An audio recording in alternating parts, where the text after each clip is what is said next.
I'd like to call the meeting, regularly scheduled meeting of the Common Council for the City of Hudson for Monday, November 17th to order. Please join me in the pledge. I pledge allegiance to the flag of the United States of America and to the republic for which it stands, one nation under God, indivisible, with liberty and justice for all. Mr. Willie, the roll, please. Mayor Burchell? Here. Morissette? Here. Yaku Brad? Here. McCormick? Here. Weber? Here. Hoggett? Here. Enzo? Here. At this point, we'd like to have a public hearing or open a public hearing. Do we need a motion to open the public? No. Public hearing on our budget. So anybody that's here that would like to speak to about our budget, now's your time. Yes, sir. Keeping that, okay. If you give your name and address, that'd be great. I got 23%. Hey, my name's Roy Schoberg, 1108 Vine Street. We get to shovel a lot of snow right off of Vine Street there. But I got a new snow blower, so I'm in good shape this year. What I handed out to the members of the council and staff are 2 sheets of paper. One sheet of paper has got the caption on it called Hudson Library History of Library Tax Funding. This came off the Hudson Area Joint Library website.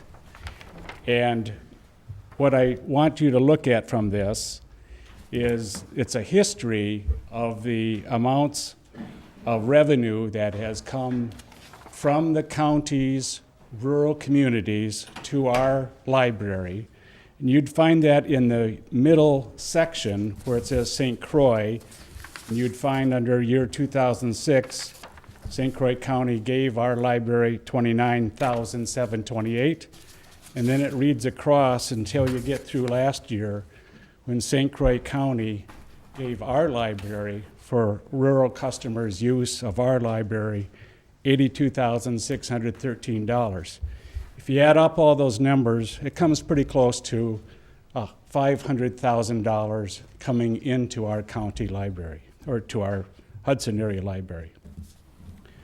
And then down below, you can see that there's a history, a good history, of our library paying back its neighbor libraries over a number of years, so that when our residents of Town of Hudson, Town of St. Joseph, and the Village of North Hudson visit these neighboring libraries, as per the joint library agreement, our library would pay those neighboring libraries for our residents' use of those neighboring libraries. And last year, our library paid, in 2013, $34,488, while we took in $82,000 from our same county. If you add up all the payments that our library has made to its neighbors, it comes out to about $250,000, roughly. So our county, our neighbors, our county has paid to our library $500,000, and our library has paid out $250,000. And that was the consistent pattern until last year. And last year, the 4 municipalities decided, without the consent of the county and without the consent of the neighboring adversely affected libraries, to terminate its sharing arrangement. And so therefore, our library decided to just hold on to $54,000 this last year that they should have paid out. Well, that upset me, and so I looked into it more, and I approached this board on a couple of occasions, and I didn't really get much of a response. So now it's on the agenda at the county administration office. So what I showed you on the next sheet of paper is outflow and inflow as part of our county library system. And at the top, the reason I'm bringing this up for budget consideration is that to do the right thing, whether it's legally required or not, I'm not prepared to address that fully. I tend to think that it is legally required too. But to do the right thing, because we're part of a county system, I'm going to ask that our county, or that our Hudson area library, pay this $54,000, and I will appear at the joint library board meeting at the very next session requesting that.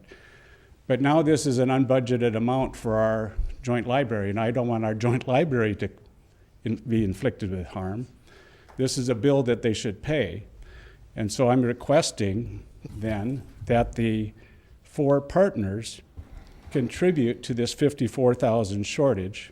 And you can see that I came up with the percentage amounts where the city of Hudson's share, being 45.11%, would require a $24,690 contribution out of its contingency fund. And I'll make the same requests of the other 3 municipalities.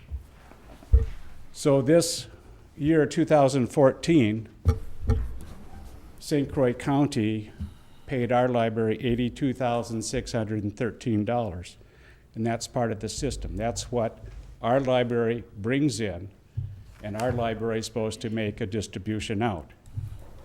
2015, now under review by the county, is $81,690. So that's going to be considered. There's county supervisor representatives of Somerset, of Roberts, of River Falls that will be listening to this discussion. So I just ask, it's the fair thing to do. I don't want it to become a legal thing to do.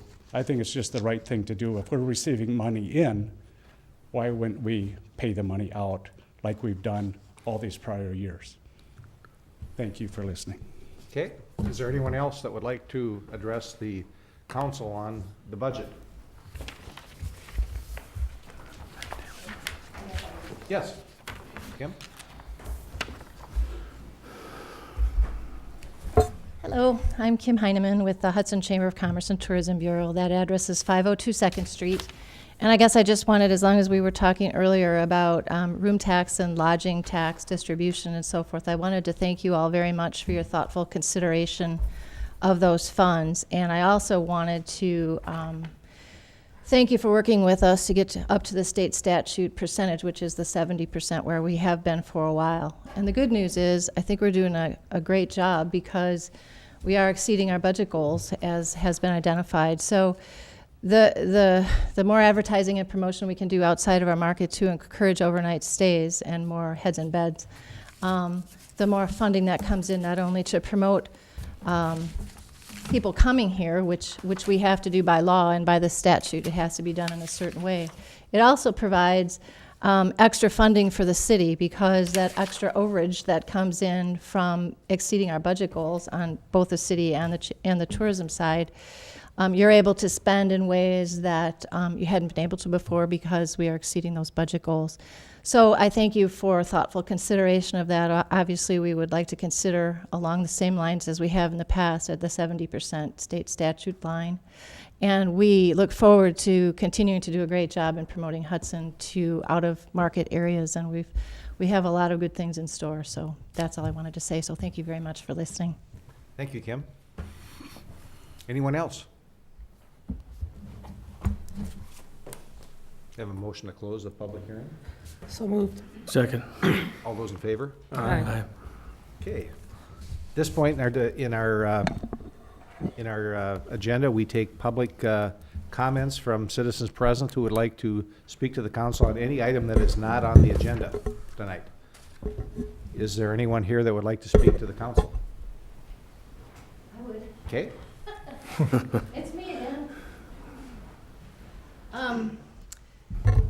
It's beginning to feel a lot like Christmas and the holidays. Certainly it's freezing outside, and our Christmas tour of homes is coming up this weekend. 29 years of doing this great event, and we have over 2,000 people coming to town. So thank you for helping us get ready with making the town look beautiful.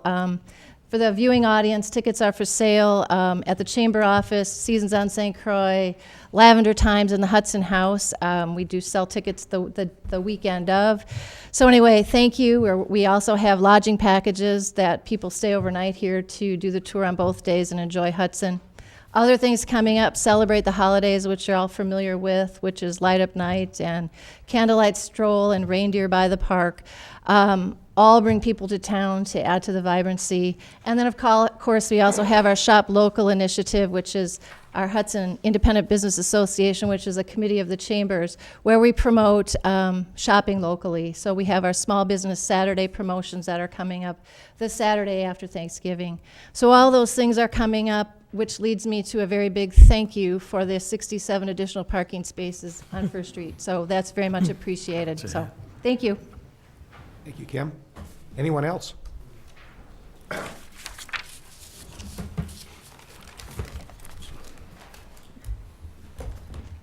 My name is Kurt Weiss. I live at 613 Cedar Drive North in North Hudson. I'm just looking at your agenda. Item 3, item 4. Citizens are allowed to speak. They're given a time limit. They're not given, not told what they can and can't say. I'm just wondering how it would be tonight if Mr. Schoberg came to the microphone and as he was speaking, a police officer came, tapped him on the shoulder, and took him out. That happened to Marion Shaw in 2005, June 14th, 2005. A Hudson City police officer came to the microphone as Mr. Shaw was addressing the school board at the appropriate time in the meeting on the agenda and took him out. At the same time, I was escorted out by Mr. Glenn Hartman under the threat of force and bodily harm. Now here we are, 9 years later, and things haven't changed. At a recent school board meeting, Jeanette Kuntz was there as a citizen, a free citizen in our country, and left and went home, and an officer came to her house without any crime being committed. No crime was committed, none, and asked to see her phone, or else charges would be pressed against Ms. Kuntz. Of course, they're not going to press charges if he can see the phone. What's interesting is I took my phone to the very next school board meeting and took pictures of everybody there. I took pictures of administrators' laptops. I took pictures of Meg Heaton's laptop. I took pictures of Mr. Jensen as he was sitting there, the police chief. And at the special meeting you had after that, the safety committee, I think, special meeting, Mr. Jensen said that if he is asked by someone at the school board or in a city council to remove a citizen from the meeting, they will do so. No questions asked. Several of you were at that meeting. Mr. Jensen should not be serving as the police chief of the city of Hudson right now. I asked Mr. Jensen after the meeting to clarify his position. I said, let me just get this straight.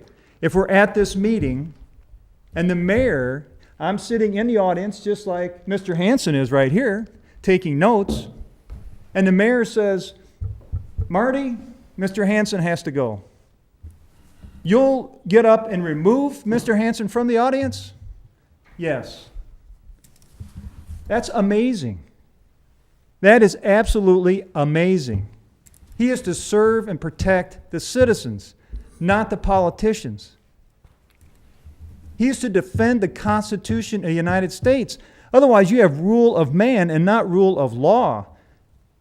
Mr. Jensen needs to be removed as the police chief of the city of Hudson.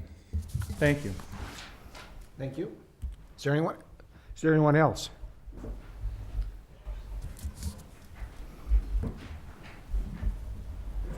Hi, Jeanette Kunz, 493 Autumn Blaze Trail. Some of you may wonder why I would come back again to speak after last week. But it's precisely someone like myself who was an innocent victim that if I don't speak up, how would you ever know what took place? So I appreciate that you allow me to speak. I'm grateful for the open records law so that I was able to do some analyzing myself and see what took place. So on that, I'm going to pick up where I left off last week and provide you some additional information on what I've personally found to be a cozy relationship between the school district and the police department. On October 16th, there was an email from the superintendent sent to your chief of police for his input on a draft version of her media release for the Pioneer Press. And then she asks, "Are we having fun yet?" When I noticed the attachment draft was missing, I requested it, and your chief denied me it, citing open records law, which I found to be strange. Fortunately, your attorney, Catherine, eventually advised him to provide it to me. On October 22nd, Detective Willems went to the school to interview administration for his investigation based on what he saw as a complaint from me about the initial police report. But ironically, he did not ask me to interview me, did not ask to interview me to gather information on that. In his email on October 23rd, he let the superintendent know that the investigation was complete and that she could review it. On October 26th, she offers corrections to the final investigative report regarding her knowledge of my name that was not interpreted correctly. I was not offered that same privilege to review the report.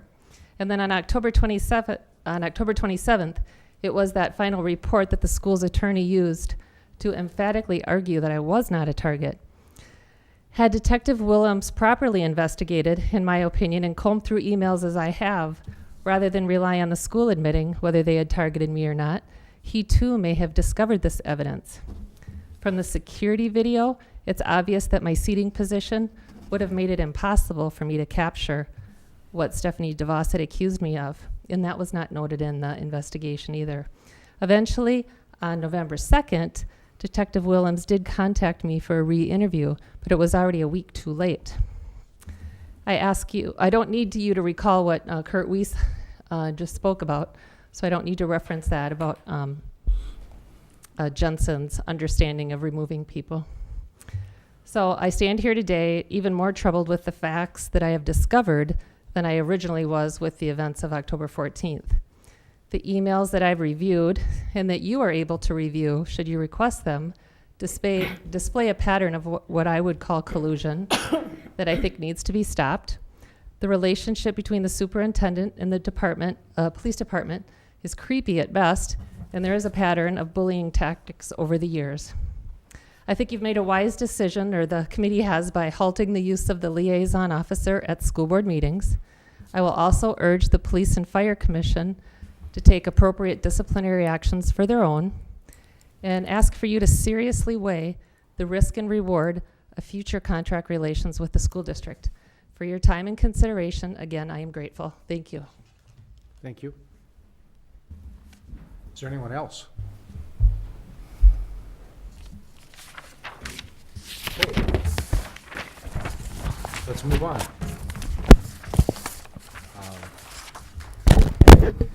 Consent agenda. To approve the regular meeting minutes of August 5th, that is the incorrect date, November 10th, 2014. To approve claims in the amount of $1,419,011.19. Detail is on file in the clerk's office. To approve the issuance of regular operator's licenses for the period of November 18th, 2014 to June 30th, 2016, contingent on payment of all outstanding debt that is owed to the city to Jolene Cross of Spring Valley. To approve the conditional use permits to Wiseway Motor Freight for motor freight terminals at 1300 Industrial Street and 1400 Swayze Street with the following conditions. Retention and maintenance of the required berm and landscaping on the north and west side of the site and required perimeter fencing. No on-street parking of cabs and trailers, and no advertising of the sale of trucks. To approve a conditional use to Mills Fleet Farm, 1001 Industrial Street for an outdoor sales area garden center with the following conditions. The garden center is allowed to be open from April 15th to July 15th of each year, and to remain in compliance with the fire inspector's memorandum of January 20th, 2003, with said memorandum on file at the Community Development Director's office, and to place on file the monthly report of the finance officer, the November 11th, 2014 minutes of the Public Utility Commission, and the quarterly report of the water utility. That is all. Move for approval. Second. Roll call. Morissette. McCormick. Yes. Weber. Yes. Vansel. Yes. Yaku-Brad. Yes. Haggett. Yes. Okay. Plan Commission. Next item on the agenda is discussion possible action of development of a two-story covered porch and access stairway elevator addition to 302 Second Street, Pudge's Bar. Mr. Darnold. Good evening. Mr. Michael Murphy of Pudge's Bar proposes to construct a 12 by 65, 780 square foot, two-story, so it'll be 780 square feet on each story. The color rendering is presented at just to the right of the council tables. The reason for the proposal is to allow the construction of or rearranging the interior of Pudge's Bar to allow a commercial kitchen downstairs and move the game room up to the second story. To gain and comply with the building code, they need to have an elevator and also stairwell access. So the covered porch, the front half, which is on the west side facing or more towards 2nd Street, is the covered porch area. The second half on the east side is the elevator and covered stairwell consideration. Plan Commission recommends approval of the proposed two-story addition for a covered porch and stairwell elevator access at 302 2nd Street as proposed by Pudge's Bar and Michael Murphy. Catherine and I discussed, Catherine wanted to make sure that there's no implied considerations for the lieu of parking that's under review right now. I have done some very rough calculations, but they're based on maximum load considerations, so I think those are high. So, and also they do provide 13 off-street parking places currently. Another consideration would be is if there's any additional sewer connection fees based on the kitchen, but again, building inspector David Gray and I had to look at those plans, and at the time of the building permit be looked at. Now, something also to be considered by the Common Council in the future is premises description for the liquor license, and that's when we'd really take a look at that lieu of parking consideration at that time also. Other factor that plays into this is the application for the winery on the additional part of Mr. Murphy's property just to the north. On Thursday night, the Planning Commission will have a public hearing in regards to that. There's some consideration on the possibility of shared seating space in the patio area that's fenced in off of 2nd Street. So again, that's a premises description. May also play in the parking in lieu of payment in lieu of parking considerations. So we want to take those at the premises when the premises changes may occur. Number of folks that are going to be able to increase seating here, have we had that number calculated yet? That's why I'm waiting for his number of seats. I based it on what their load capacity is based on our architectural review. Okay. But the number of seats typically is less, Okay. and it's less impact. But with the 13 off-street parking places, it's probably going to be minimum amount. Okay. Well, I think it's a great project. He's investing the money and resources into that building, and I think I'll certainly support it. Like I said at Plan Commission, I love it. I think it looks like New Orleans Yeah, in it Hudson. really looks great. I think so Makes too. me feel like it's warm outside. Mr. Murphy is here tonight if you have any questions of him. I'll move for approval. Second. Discussion, any other questions from Mr. Murphy? Anybody have any questions? I think the comment that Denny made too about amending the liquor license, if we're gonna be serving outside, that he needs to understand, he needs to come in and get a amended liquor license then. I think if I just may interject one last comment of the conversation I had with Mr. Murphy was he wanted to try to get this project approved so he knows he can do the project and move ahead, and then work with the city on the premises descriptions and so forth. So. Okay. Any other comments, thoughts? All in favor? Aye. Opposed? Motion carries. Looks like a great project. I agree. Finance Committee, discussion possible action on room tax dollars. We'll be making a recommendation, not maybe at the next meeting, but the following meeting if we can't get it done. So we ask for more time. So you're not gonna discuss it tonight? We can if you'd like. No, I'm just, if you wanna bring it up again, that's fine. Yeah. We don't have anything to recommend from finance yet. That's fine. And they made requests for some budgets and that type of information, so. There was the one motion regarding the Grant. grant Grant, program. yeah. Yeah. There was I one- need to remake that motion. You can if you'd like. Okay. Can you With the describe, recommendation. Well, what it was is we had a grant program a few years back that we used, and we'd had, I think it was 3 private citizens would look at grant or requests for grant money that would come in from different organizations. They were not council, so no one from the council. It was unbiased group. We kept getting the FIPS and hot airfare, the FIPS and hot airfare, except for 1 year we had the Pee Wee International.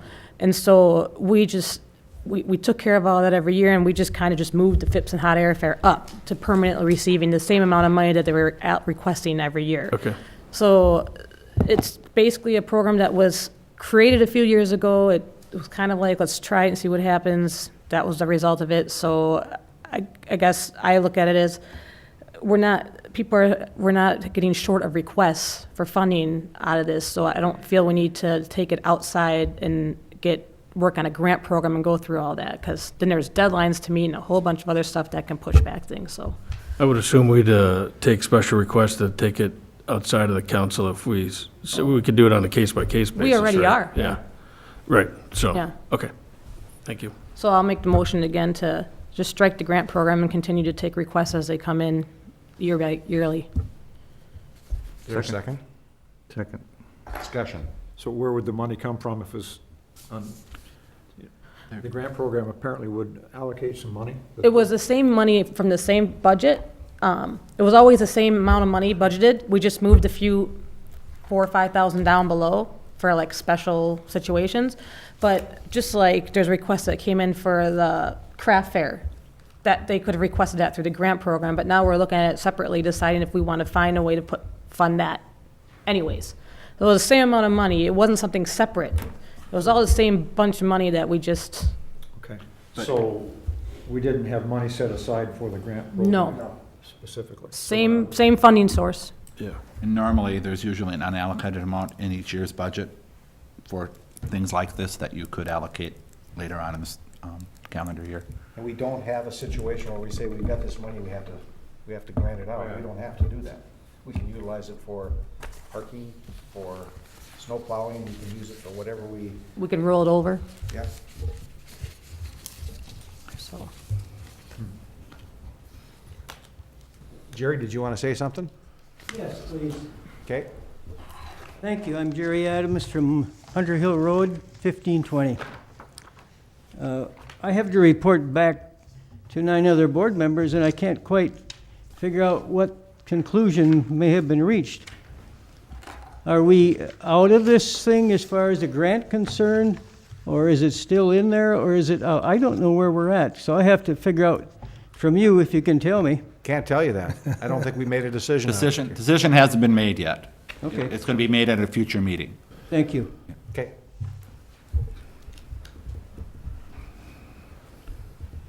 Any other comments, questions? So you're gonna review other requests and their budgets and take a more They've holistic approach? requested I get budgets or information on how the money's being spent, bring it back, and then they'll, either the next meeting or on the 15th, and then hopefully they'll make a recommendation. Sounds good. Does that seem reasonable? Totally. Okay. All those in favor? Aye. Opposed? Motion carries. Okay, discussion and possible action on ordinance 13-14. Got the parking lot. Oh, I'm sorry. Discussion and possible action on bids received for parking lot snow removal. Mr. Zulli.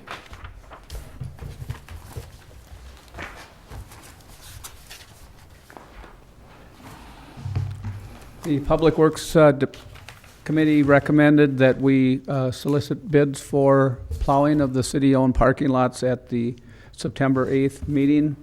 We prepared documents and put the project out for bid.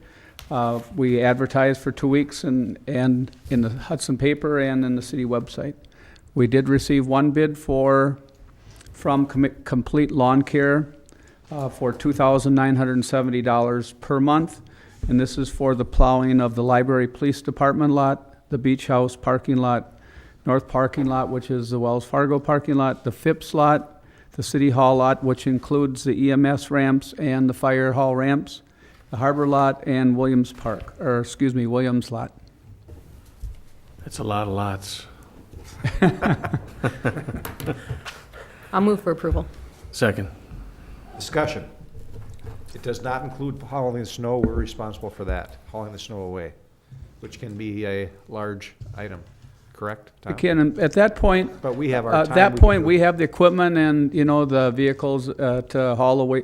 It's just the initial, I think the whole thought process was to get the loaders up in the 70 cul-de-sacs that we have more timely.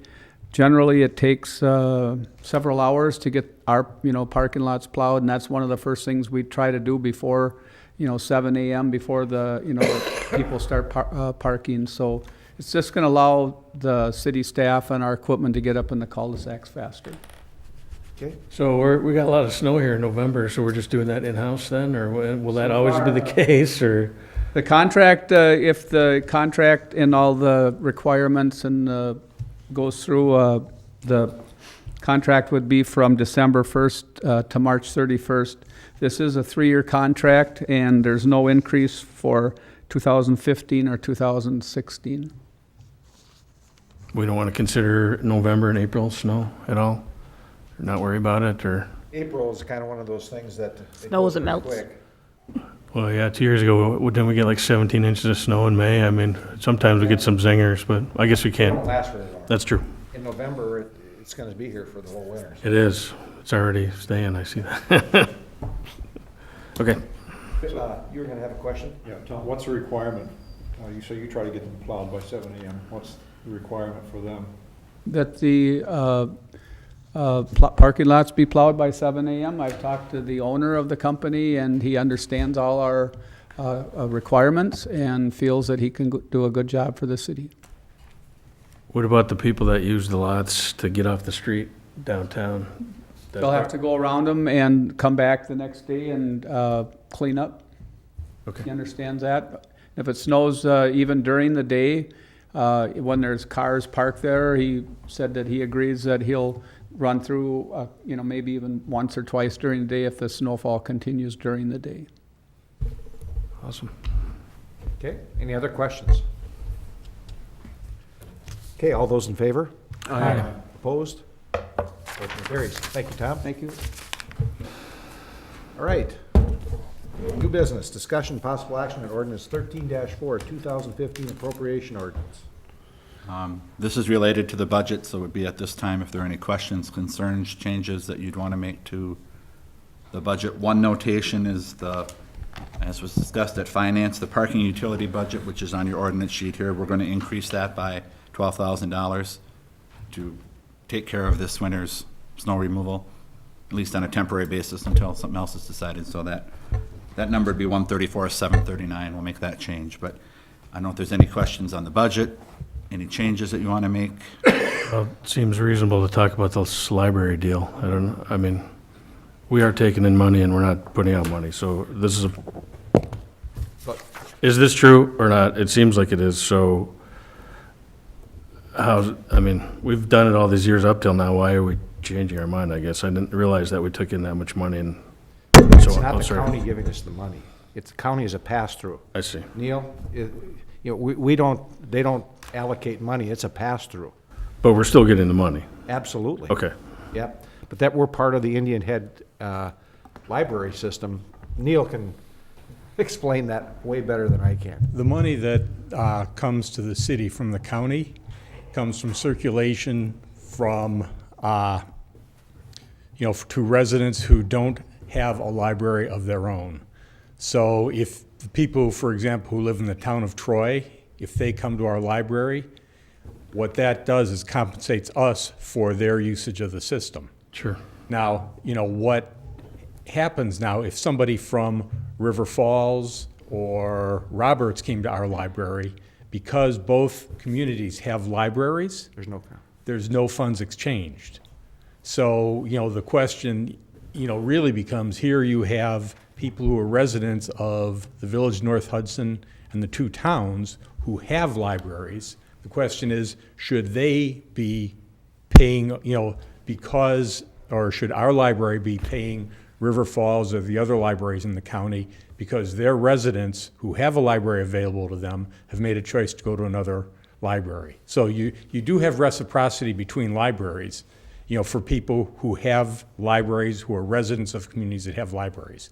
So, I mean, that's the question. I mean, at one point in time, I think when the joint library was created, there was initially a financial loss, but I mean, that was in, what? 2002. 2002. So, I mean, the question is, how long does that go around? Because if, and Rich is probably in a better position to express the library board's position on this, because even though at least in my mind, even though the communities, removed in that amendment the requirement to fund the other communities, the library board, I mean, if they could choose to, could say, well, we're going to, pay out X amount of dollars to other libraries, even though we don't have to, but then that's going to impact the services that they can provide. So if a resident from River Falls comes to our library and utilizes our library, we don't get reimbursed. But if one of our joint library folks go to River Falls, we don't reimburse them. We were paying extra. Okay, That's so what we the had. 29,000 is from people in our library that went to River Falls, or it's got to, Right. okay. No, the 29,000 would have been the people from the two towns and the village. Right, not the who city. went to use the River Falls Library. Because we're a joint library, now they have a library in their community And pay for it. and pay for it. We pay for that. I mean, they pay Yeah. money into our library, and that's why they don't. And that's the good thing about a joint library is not every one of the municipalities has to have their own library. Can I ask a question? Sir. We have a library board established with their budget, right? And we have given them, and correct me if I'm wrong, they're in charge of that budget. Correct? Yeah, under state law. Right, and we don't have the right, if we wanted to look at it and say, you should move funds here and here. So why would we, in our city budget right now, finance, in our City of Hudson budget meeting, even consider this right now? If the city, if we have a board that we have, that's made up of all the municipalities of the joint library to make these decisions, to me, it's their budget, they're handling it, the decision is made. I don't know why we would even bring it to the city level, to our level, because we're making a decision that affects all the other municipalities, which to me is not fair. Neil, if you were to agree to this funding, is there any requirement the library board give it to River Falls? I was just going to ask legal counsel that question because, we give them money, but I believe once it becomes the library's money, that's totally up to the library board. Yeah, they make that decision. And that's the then 285 that comes out of our budget. Well, and they make that decision, and we can't force the town or North Hudson or anyone else to also throw in the money to See, meet we've it. always had a library, so we've never had to pay at the City of Hudson. I do understand that. So I'm just, it is confusing, you have to admit. So the 285 that we put out goes to the library. Once it's gone, it's gone. We have no way to spend it. So, but we control how much goes to the library. So if we wanted to override and participate in this scenario, we could give the library more money, essentially affecting our budget. Correct. I believe that's But there's fair to nothing discuss forcing, it.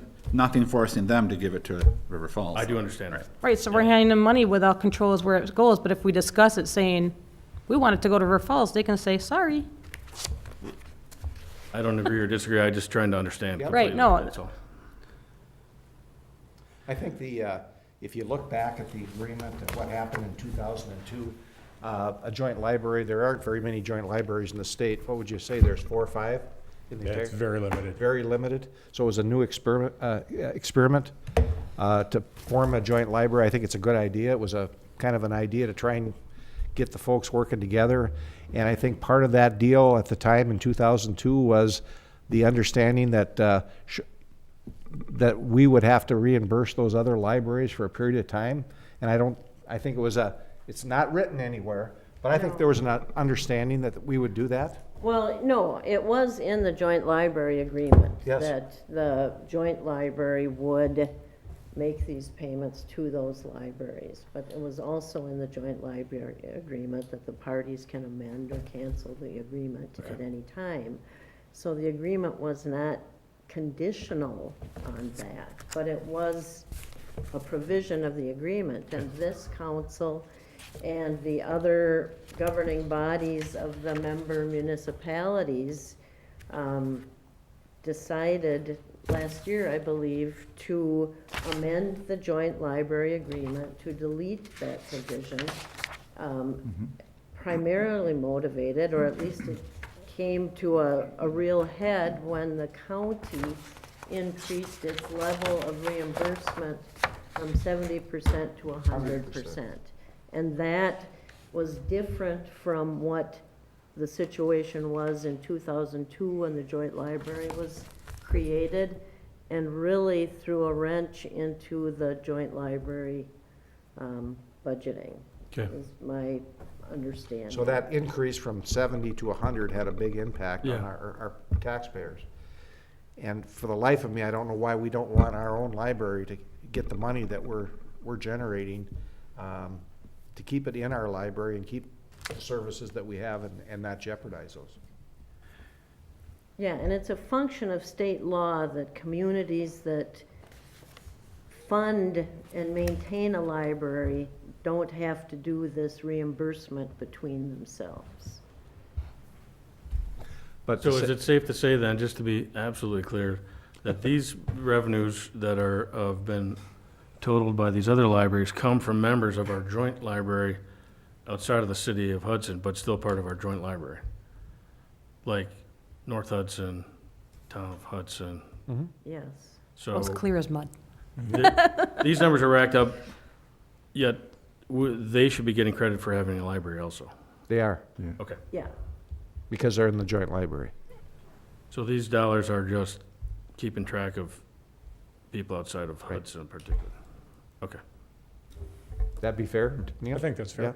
You know, if I can make a statement to put this issue to bed too, I'm more than frustrated that, and I'm glad you brought it up, John, for discussion, because I think it clarifies a lot of things for everyone, but I'm more than frustrated that a member of the city would speak to us, who's also a member of the county board, and essentially suggest that it may be a form of legal, you know, whether it's legal or not, that we hand the money over. You know, we are charged to represent all of the city, and I think we do the very best we can. And in the same breath, saying that we don't have enough funding, enough money to stay open, to be open on Mondays, he's asking us to dish out, you know, 50 grand to another library, which that would help us maybe possibly be open on Mondays.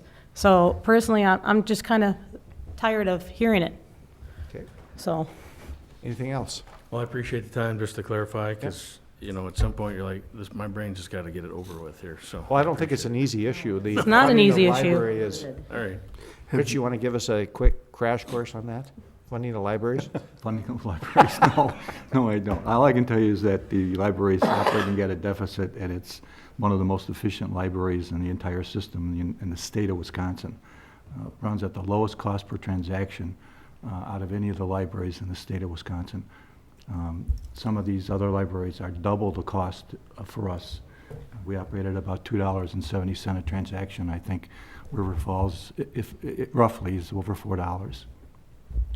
And that may give you an idea of how much funding is available to some of the other libraries and how they use those funds. But I can tell you, we're very, very efficient. I want to ask something on that, actually. It's interesting. So if they were doing circulation at the same level we were, $2. Well, I understand to get more money, but I'm saying, on what John's saying, so when a transaction happens, if it's the same amount that we charge a transaction, we're paying, we owe more because they charge more per transaction, essentially. Exactly. Yeah. They get paid more for being inefficient, basically what happens. So the system rewards Yeah, inefficiency. the more inefficient you are, the I get more it. money you would get. I get it even more now. Could I ask Sure. Go I ahead. have one question. Yeah. Catherine, have you given an opinion on this or anything like that? I don't want you to, Well, Invent the the wheel. question was, is it required for the joint library to make these payments under state law? And the answer is no.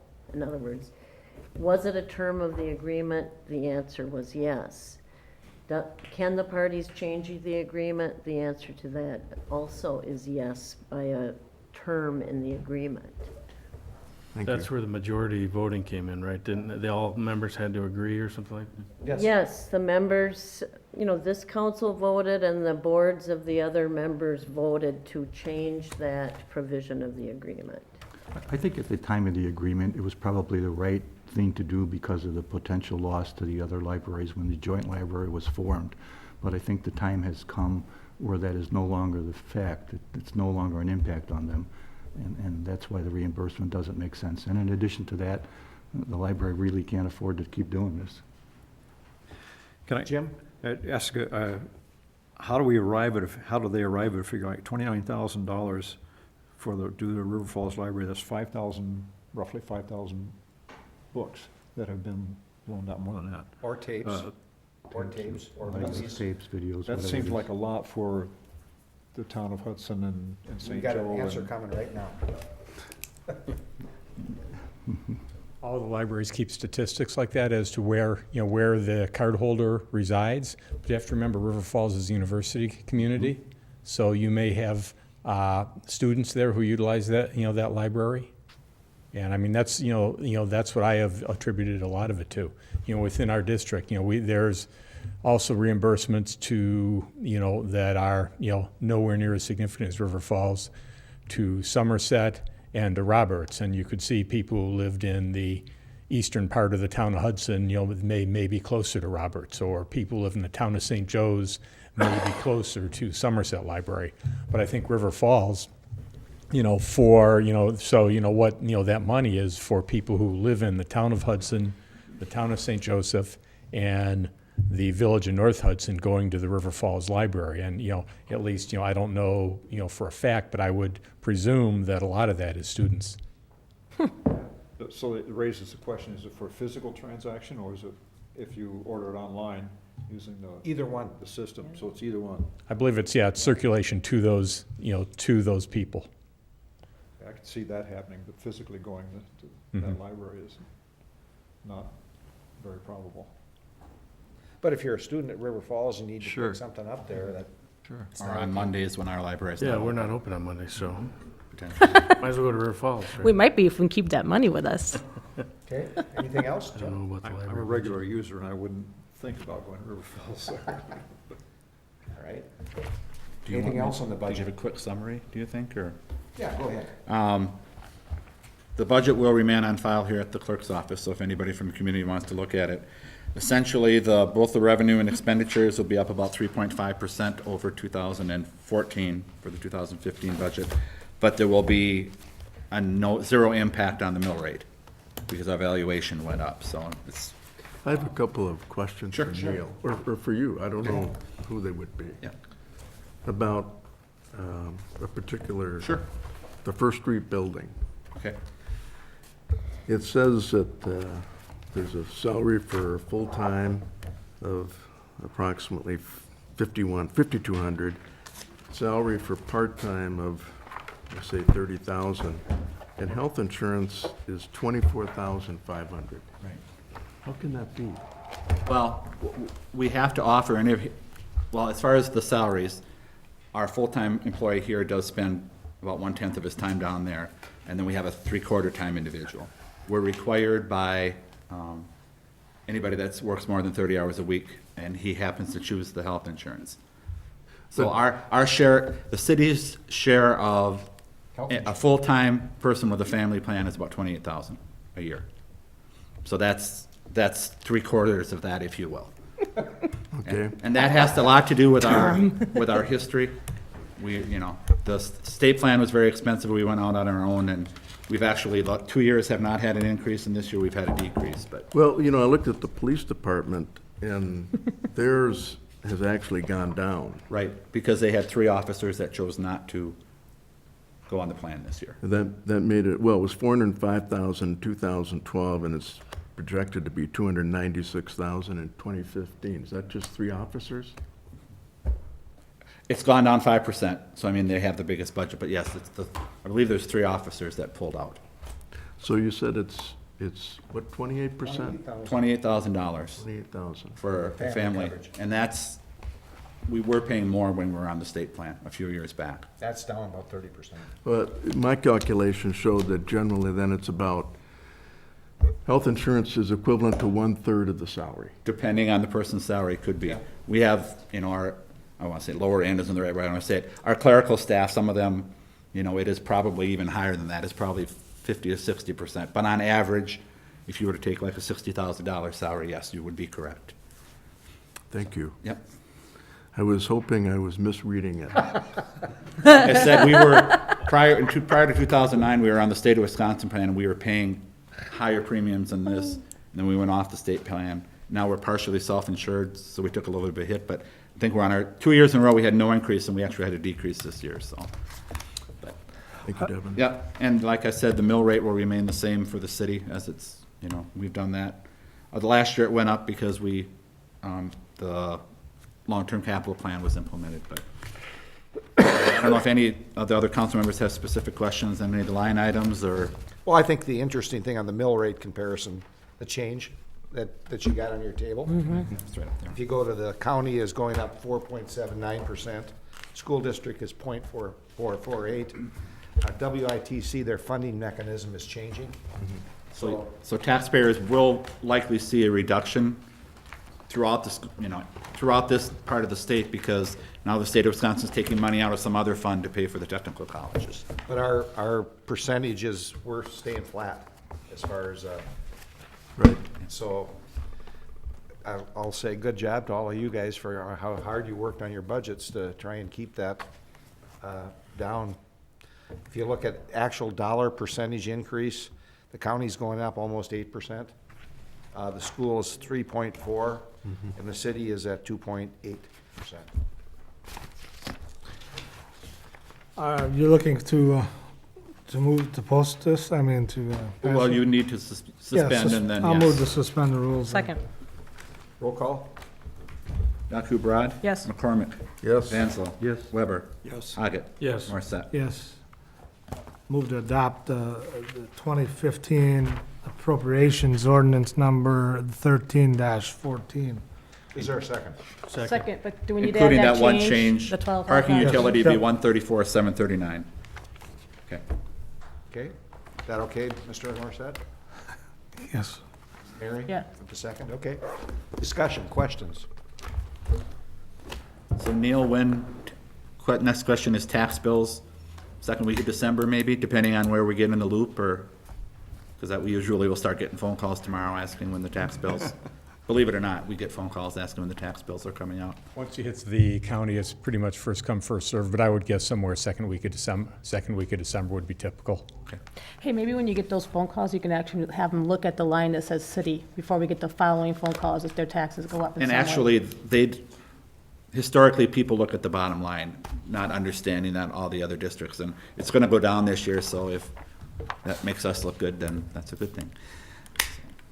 Okay, any other questions, comments, changes? All those in favor? Aye. Aye. Opposed? Motion carries. Thank you.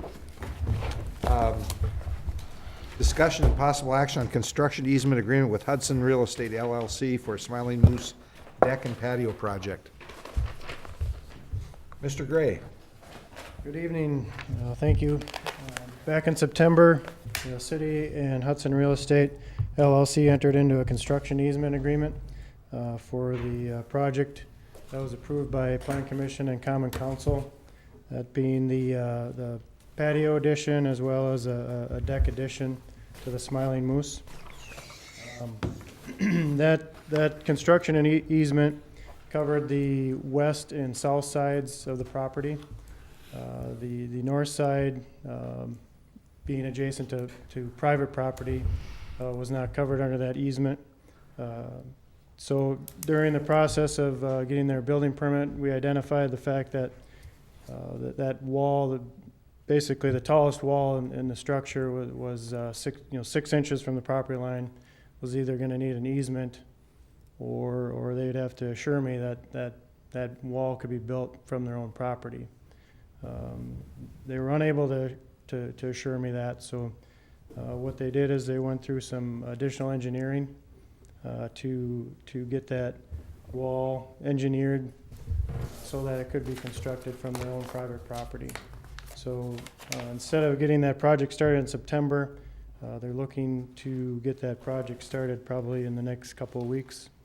And that entailed extending this easement agreement, hopefully out until June 1st. So this is just an extension?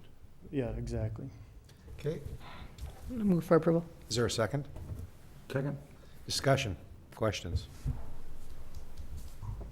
It was a little bit difficult to read, but my concern before was the amount of time that the alleyway was actually going to be blocked.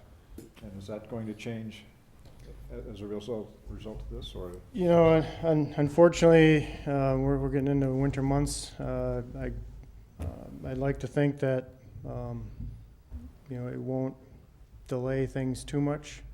But I would have to anticipate that alley might be affected, you know, longer than the 2-week time period that they were talking about before.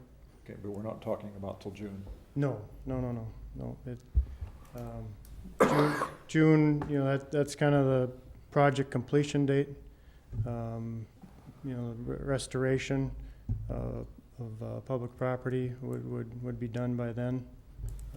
But alley, you know, total closure of the alley, you know, it shouldn't be, I would say, you know, a couple of weeks, 2-3 weeks tops. Any other questions? Okay, all those in favor? Aye. Opposed? Motion carries. For all of you who are looking for stocking stuffers or gifts, the Hudson Garden Club has got the 2015 Hudson area calendar out for sale. Again, you can pick it up. Lots of locations around town. It's really a spectacular pictures of our local area. So I think they're $15. I had one donated and then I had to buy 2. That was a requirement. So I got 3 for $30. They're for sale? They're for sale. For you? For you, yeah. No, I'm going to give them away. So that's all I had. Council people, any comments or recommendations? Yes, Mary. I'd like to request that we have another meeting of the ad hoc committee to discuss the situation surrounding the school board meeting, the police, and Okay. I think we need a follow-up meeting on that. Okay. Will those recommendations come back to council then? Yes. Okay. Absolutely. Anyone else? City attorney? City administrator? Nothing. If not, I'd like to entertain a motion to adjourn. So moved. Second. All in favor? Aye. We're adjourned. Thank you.